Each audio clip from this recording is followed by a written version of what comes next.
మన ముందు మనల్ని మాట్లాడడం చేత కాలేని వాళ్ళు మనల్ని వెనక పెట్టుకొని చాలా అనుకుంటారు.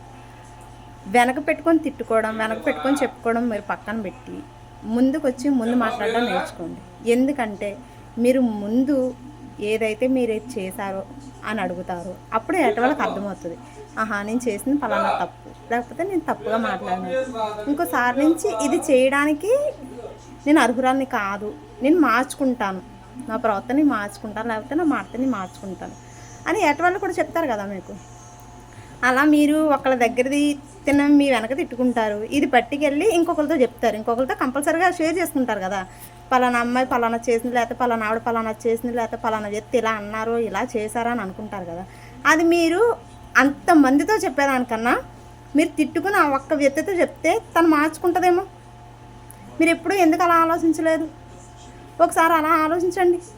ఎందుకంటే మీరు 10 మందితో చెప్పి 10 మందిలోనే తను బ్యాట్ చేసేదానికన్నా మీరు తనకు చెప్తే తన ప్రవర్తన తను మార్చుకుంటుంది. లేకపోతే ఆహా, నా ప్రవర్తన ఇదే కాబట్టి నేను 10 మందిలోకి వెళ్ళకూడదు, లేకపోతే 10 మంది ఇలా ఉండకూడదు అని తను తెలుసుకుంటుంది కదా. అలా ఎందుకు ట్రై చేయకుండా మీరు 10 మందిలోనే తను ఎందుకు బ్లేమ్ చేస్తున్నారు? అది కూడా తన వెనక ఎందుకు బ్లేమ్ చేస్తున్నారు? మీకు దమ్ము ధైర్యం ఏమన్నా ఉంటే ముందుకు వచ్చి మాట్లాడడానికి ట్రై చేయండి. అంతే తప్పగానే వెనకో మాట ముందో మాట వద్దు.